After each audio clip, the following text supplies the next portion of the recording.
Professor Ashutosh, आम आदमी party हालांकि उनका इतना मत शेयर नहीं है, 1% से भी कम था पिछले चुनाव में।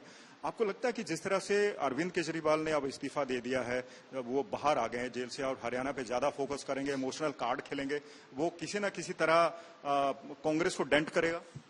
देखिए, अब केजरीवाल का मेन फोकस अभी दिल्ली का चुनाव है। मैं साफ बात कर रहा हूं, क्योंकि दिल्ली में अभी चुनाव होने वाले हैं फरवरी में। वो शायद पहले भी हो जाए, नवंबर में हो जाए, इलेक्शन कमीशन पे डिपेंड करता है। बीजेपी ने भी कहा है और उन्होंने खुद भी कहा है कि हम अर्ली इलेक्शन चाहते हैं। तो हो सकता है कि महाराष्ट्र के साथ उनका भी चुनाव हो जाए। और जाहिर है कि केजरीवाल ने अभी मुख्यमंत्री पद से जब इस्तीफा दिया है, तो उसका एक मकसद ये भी रहा है कि अब वो राजकाज से फ्री रहेंगे और अपना पूरा ध्यान एक जो विक्टिमहुड का कार्ड है वो प्ले करेंगे कि किस तरह से मुझे इसमें जेल में रखा गया और मैं निर्दोष हूं। और जैसा he is a good communicator, आप जानते हैं कि केजरीवाल भी अच्छे वक्ता हैं और उनकी बातें लोगों को आती हैं। तो जाहिर है कि और वो हरियाणा के हैं भी, तो हरियाणा में भी वो चुनाव करेंगे, क्योंकि अभी तो वो फ्री हैं। उसके बाद वो दिल्ली का मोर्चा संभालेंगे और उनके लिए तो महाराष्ट्र ये सब नहीं है, उनकी कोई पहुंच नहीं है। तो हरियाणा में वो he would be the face of the campaign. Sir, वो फेस जरूर हो सकते हैं। आपको लगता है कि जिस तरह से कांग्रेस और आम आदमी पार्टी का गठबंधन नहीं हो पाया क्योंकि सीटों पर बात नहीं बनी, क्योंकि आम आदमी पार्टी बॉर्डर पर जो हमारी कंस्टिट्यूएंसीज हैं, 33-34 कंस्टिट्यूएंसीज आती हैं, 2 जिले दिल्ली से संबंध रखते हैं और 8-9 पंजाब से हैं। आपको लगता है कि आम आदमी पार्टी इन सीटों पर कोई खेल खेलेगी और कांग्रेस को नुकसान पहुंचाएगी? नहीं, अब देखिए, आम आदमी पार्टी को मेन है, आम आदमी पार्टी को अपना वर्चस्व बनाने के लिए सबसे पहले कहते हैं ना, कमरे से निकलना होता है। स्त्रियों के बारे में, विमेन एम्पावरमेंट के बारे में कहते थे कि पहले कमरे से निकलो फिर घर से निकलो, है ना। तो अभी तो आम आदमी पार्टी के लिए चुनौती ये है कि उनको अपनी प्रेजेंस बनानी है। उनको वो अभी सोच भी नहीं सकते कि वो सत्ता में आएंगे। और कांग्रेस को नुकसान करने का उनका कोई मकसद नहीं होगा, ना बीजेपी को नुकसान करने का। उनका मकसद ये होगा कि हम अपनी पकड़ बनाएं, हम अपनी पहचान बनाएं।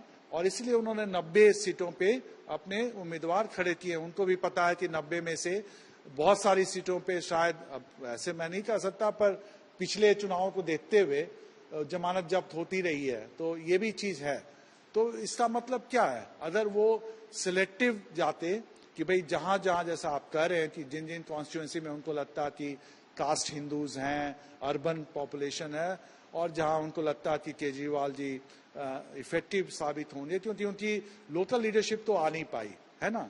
स्टेट लीडरशिप जो पहले रही होगी वो तो अब है नहीं। तो उनका चेहरा सारा कुछ केजरीवाल से, दिल्ली से ये पूरा कैंपेन वो होगा। तो आप बता सकते हैं हमें कि आपके चुनाव में कौन से बड़े मुद्दे हैं जो हावी रहेंगे, जो मतदाताओं को प्रभावित करेंगे? मुझे लगता है कि कोई भी चुनाव आप भारत में देखें तो कुछ मुद्दे तो एक परमानेंट होते हैं, जैसे कि बेरोजगारी का मामला, ये तो रहता ही रहता है, क्योंकि बेरोजगारी काफी है। और भारत की जो अगर जनसंख्या देखें तो अधिकांश जनसंख्या अभी भी युवा वर्ग से है। और युवा के लिए क्या है, किसी भी युवा से आप पूछेंगे तो रोजगार उनकी बहुत बड़ी चीज। दूसरी बात यह है कि हरियाणा में एग्रीकल्चरल डेवलपमेंट ग्रीन रेवोल्यूशन हुआ, उसकी एक मतलब एक लिमिट हो चुकी है। तो अब इंडस्ट्रीज जो आई हैं वो भी हरियाणा के एक खास क्षेत्र में आई हैं। तो हरियाणा में रीजनल इम्बैलेंस बहुत है, क्षेत्रीय असमानता बहुत है। अब महेंद्रगढ़ इस सब एरिया में जाइए तो बहुत पिछड़ा हुआ है, मेवात जाइए वो भी पिछड़ा हुआ है, गुड़गांव से आप थोड़े दूर आगे जाइए तो ड्रिंकिंग वाटर की प्रॉब्लम है। तो ये सब चीजें जो आम जनता की जो चाहते होती हैं वो तो रहेंगी। भ्रष्टाचार का मामला है, ये राजनीतिक जो हमारे एमएलए हैं वो जनता को मौजूद नहीं रहते, जनता के लिए काम नहीं करते, तो ये सारी चीजें तो रहेंगी, है ना। एंटी इनकम्बेंसी फैक्टर भी रहेगा, इसलिए शायद उन्होंने बहुत सारे टिकट काट भी दिए, इवन मंत्रियों के टिकट कटे हैं।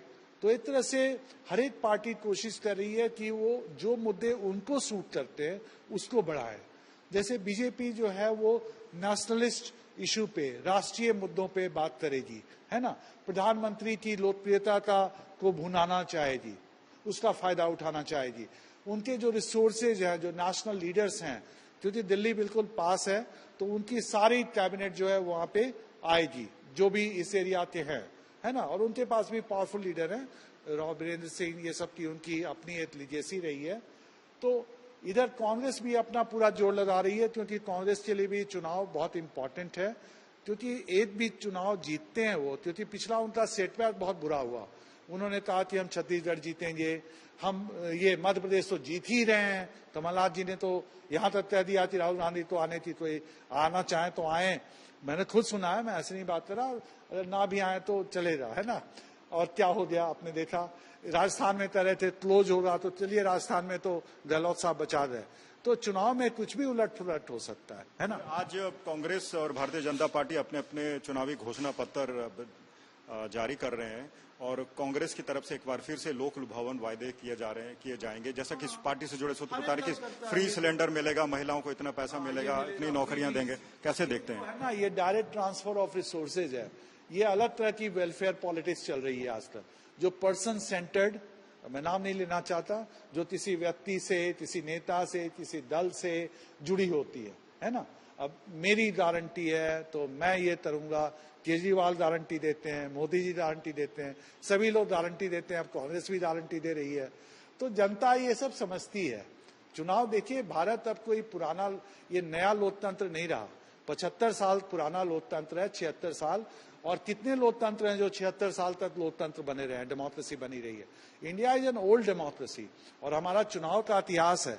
18 लोकसभा के चुनाव हो गए, 400 से ज्यादा विधानसभा के चुनाव हो गए, और पंचायत के चुनाव तो होते ही रहते हैं। तो जनता सब जानती है, जनता मालिक है और जनता सब जानती है ना।